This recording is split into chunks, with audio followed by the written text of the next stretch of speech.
Nonetheless, I do contend that the founders of social statistics were, quote unquote, true believers in the basic precepts of white supremacy. And as a result, the ideology of white supremacy informed the basic contours of early statistical methodology.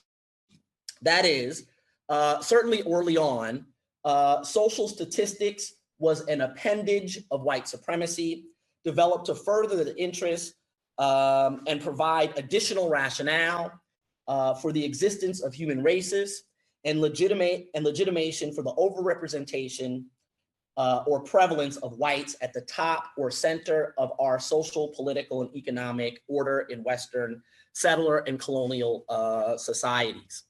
All right, so what is the connection between white supremacy and social statistics? And so I'm saying this to say that, you know, again, even though the use of social statistics to study people, the use of numbers, the use of math to study people was largely motivated by eugenicists who had an interest in race, we no longer study these topics together. And so I'm just going to lay out a brief sort of history of these connections between white supremacy and statistics.